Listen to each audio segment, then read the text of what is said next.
तो फिल्म की शुरुआत में हम एक मूवी क्रू को देखते हैं, एक ऐसे ग्रुप को जो फिल्म बनाते हैं। वो जंगल में शूटिंग करने के लिए अच्छी सी जगह ढूंढ रहे होते हैं और ऐसे ही उन्हें रात हो गई। इनमें टोटल 3 लोग थे, यानी 2 मेन लोगों के साथ उनका कैमरामैन। लेकिन वो रास्ता भटक चुकी थी और बस जंगल में गोल गोल घूमकर बार बार एक ही जगह पर वापस आ रही थी, जिसका मतलब था कि वो तीनों खो चुकी हैं। इसीलिए तीनों टेंट लगाने के लिए कोई अच्छी सी जगह ढूंढने लगती हैं। लेकिन इस तलाश के दौरान उन्हें अपने सामने एक आदमी खड़ा हुआ नजर आता है, जिसने इनकी तरफ वेट की हुई। और जब वो आदमी अपना चेहरा घुमाकर दिखाता है तो वो ये देखकर चौंक गई कि उसने एक अजीब सा मास्क पहना हुआ है। वो लोग काफी घबरा गए, वहाँ से जल्दी से भागने लगती है। जाहिर सी बात है कि बीच जंगल में अगर कोई ऐसा मास्क वाला इंसान खड़ा हो तो किसी की भी हालत खराब हो जाएगी। खैर, यहाँ वो मास्क वाला आदमी अकेला नहीं था, उसके 2 और साथी भी थे, जिनमें से एक लड़की होती है। अब मूवी क्रू में आदमी जो था वो अपनी बैग से मोबाइल निकालकर सिग्नल्स चेक करने लगता है ताकि किसी तरह मदद के लिए फोन कर सके। लेकिन तभी एक मास्क वाला आदमी वहाँ आकर उसे एक चैनसो की मदद से काट कर खत्म कर देता है। और अब बस क्रू टीम के अंदर सिर्फ 2 लोग बचे थे, एक लेडी और एक कैमरामैन। लेकिन ज्यादा देर तक वो बेचारे भी नहीं जिंदा रह पाते, क्योंकि मास्क वाला एक खूनी आकर उस लेडी को जान से मारता है और दूसरा कैमरामैन को। उन्हें भी बहुत बुरी मौत दी जाती है और ये सब कुछ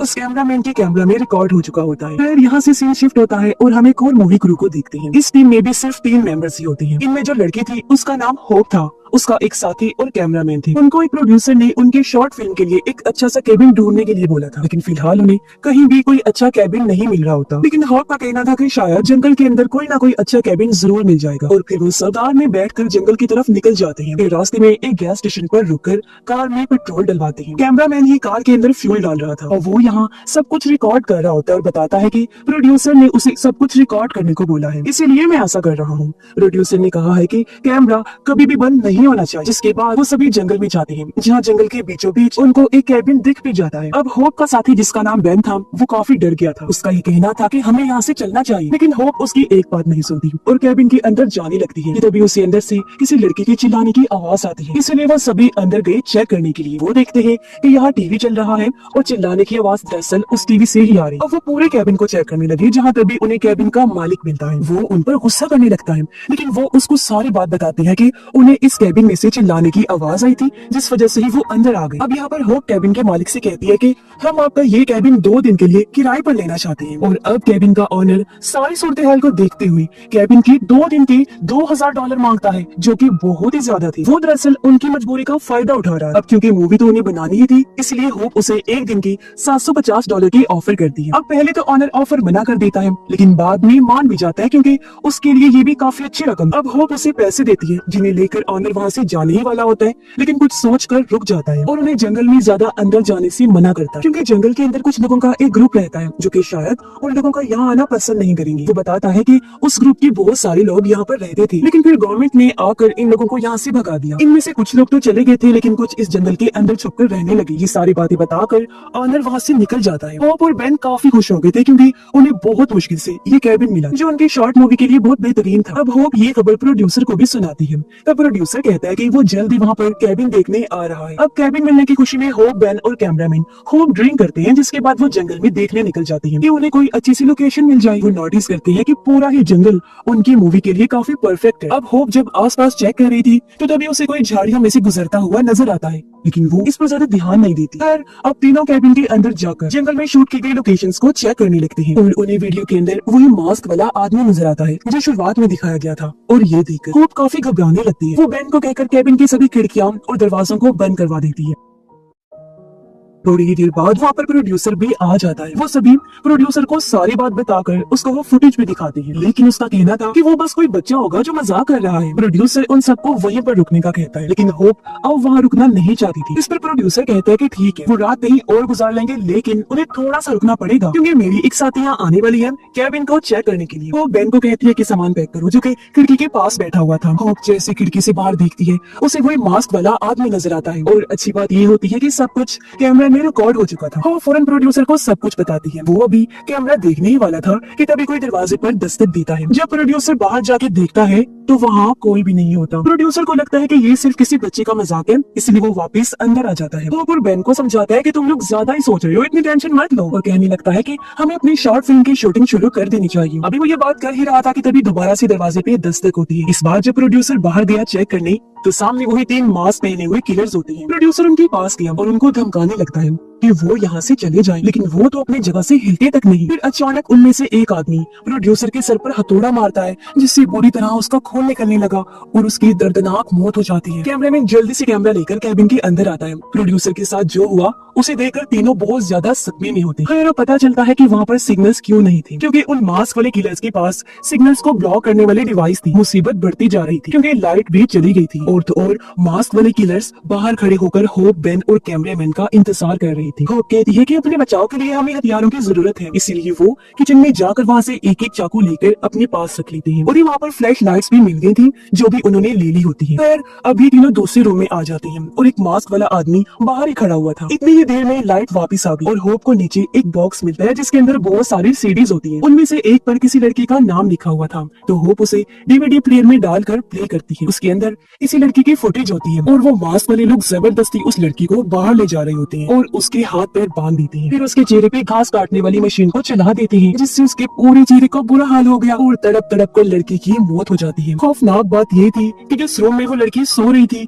वो असल में इसी कैबिन का ही रूम था। इसका मतलब ये था कि मास्क वाले लोग जो भी हैं वो बहुत टाइम से ये सब करते आ रहे हैं और जो लोग भी इस कैबिन और जंगल में आया करते थे तो ये मास्क वाले लोग उन सबको मार दिया करती थी। साथ ही साथ वो उनकी वीडियोस भी बनाते हैं। अब ये लोग सोच समझकर खुद ही उन मास्क वाले लोगों से पूछते हैं कि तुम्हें आखिर चाहिए क्या, तो वो कहते हैं कि उन्हें सिर्फ लड़की चाहिए, यानी कि होप। जो जानकर होप और ज्यादा घबराने लगती है। फिर वो मास्क वाली औरत को समझाने की कोशिश करती है कि उसने कुछ भी नहीं किया, वो बस एक फिल्म मेकर है, तो वो उन्हें वहाँ से जाने दे। लेकिन जाहिर है मास्क वाले किलर्स उनकी बात नहीं सुनने वाले थे और बेन भी होप को यही समझाता है कि ये लोग कुछ भी नहीं समझेंगे। फिर तभी वहाँ कार में प्रोड्यूसर की साथी भी आ जाती है और होप बेन को कहती है कि वो तीनों कार तक पहुँच सकते हैं। अभी ये बात कर ही रहे थे कि ये उसकी कार तक पहुँच जाएंगे कि तभी वो मास्क वाले किलर्स होप के फोन पर एक वीडियो भेजते हैं। वीडियो को चलाने पर इन्होंने देखा कि वो किलर्स प्रोड्यूसर की साथी को पकड़ ले गए हैं और उसे एक ड्रिल से बुरी तरह मार रहे हैं, उसे तकलीफ दे रहे हैं। जुल्म की हद तब बढ़ जाती है जब वो उसके नाखून उखेड़ने लगते हैं। इससे भी जब उनका दिल नहीं भरा तो वो उसे जान से ही मार देते हैं, जो देखकर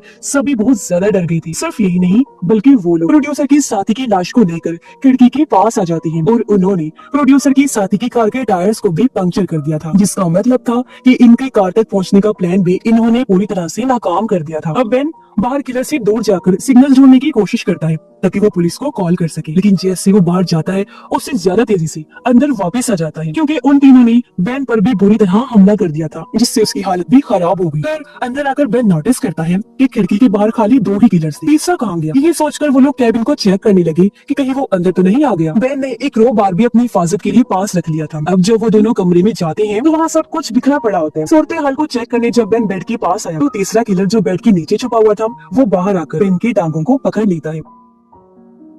तभी बेन उस किलर के चेहरे पर वो क्रो बार घुसा देता है, जिससे मौके पर ही उसकी मौत हो जाती है। अब बाहर जो बाकी 2 बचे हुए किलर्स थे वो पूरे ही कैबिन को जलाने की कोशिश करते हैं ताकि होप, बेन और कैमरामैन कैबिन से बाहर आ जाएं। वो तीनों अपने साथ एक एक कैमरा ले लेते हैं ताकि सब कुछ रिकॉर्ड होता रहे, लेकिन तभी वहाँ की लाइट चली जाती है और वो मास्क वाली लेडी उन पर अटैक कर देती है। होप तो जल्दी से भागकर कैबिन के बाहर आ गई थी और बचने के लिए जंगल में भाग जाती है, लेकिन कैबिन के अंदर लाइट वापिस आ जाती है और मास्क वाली लेडी बेन पर हमला कर देती है। उसने पीछे से उसे पकड़ा हुआ था और अब बेन यहाँ बिना टाइम गवाए चाकू को उसकी गर्दन में घुसा देता है, जिससे उस लेडी की भी मौत हो जाती है। फिर कैमरामैन और बेन भी कैबिन से बाहर निकलकर भाग जाते हैं, लेकिन बाहर अंधेरा होने की वजह से वो दोनों एक दूसरे से अलग हो जाते हैं। उधर होप भी जंगल में आगे बढ़ती जा रही थी, लेकिन अचानक उस पर आखिरी बचा हुआ मास्क वाला आदमी हमला कर देता है। होप उसे बचकर भागने लगी और किसी तरह अपनी कार तक पहुंच जाती है, लेकिन वहाँ फिर से किलर एक चैनसॉ लेकर आ जाता है और होप एक बार फिर भागती है। उधर कैमरामैन को सिग्नल्स मिल जाती है और जैसे वो पुलिस को कॉल करने लगता है तभी एक और मास्क वाला आदमी आ जाता है। उसने पीछे से कैमरामैन पर हमला कर दिया और उसे जान से मार डालता है। ये वाला किलर वो चैनसॉ वाला किलर नहीं था। इसका मतलब ये है कि वहाँ और भी ऐसे कई सारे लोग थे जो ऐसे खतरनाक काम कर रहे हैं। उधर होप भागती भागती रोड तक आ गई। रोड पर एक कार भी आ रही होती है जिसके अंदर और कोई नहीं बल्कि कैबिन का ऑनर था। होप कार में बैठ जाती है और उसने ऑनर को सारी बात बता दी और अब वो मदद मांग रही होती है, लेकिन ऑनर मदद करने की बजाय होप को वापस कैबिन की तरफ ही ले जाने लगता है। और तब हमें ये हैरान कुन जानकारी मिलती है कि वो ऑनर भी उन्हीं मास्क वाले लोगों में से एक था। इस बात की भनक लगते ही होप एक चाकू को कैबिन ऑनर के पेट में घुसा देती है और वहाँ से भाग निकलती है। तभी हम बेन को देखते हैं जो अभी भी इन मास्क वाले लोगों से बचकर भाग रहा था, लेकिन तभी वो एक पुराने से कैबिन तक पहुंच जाता है जिसके अंदर उसे कैमरामैन की लाश मिलती है। बेन जब अंदर गया चेक करने तो चैंसो लेकर किलर झट से उसके सामने आ जाता है। बेन पर भी चैंसो से हमला करके उसकी जान ले लेता है। उधर होप एक मैसेज रिकॉर्ड करती है। उसने कहा कि ये मेरा आखिरी मैसेज भी हो सकता है। मैं कहना चाहती हूँ कि अगर किसी को भी ये वीडियो मिलती है तो वो पुलिस की मदद से इन मास्क वाले लोगों को ढूंढ ढूंढ कर खत्म कर दे। फिर वो वहाँ से बाहर निकलने का रास्ता ढूंढने लगती है।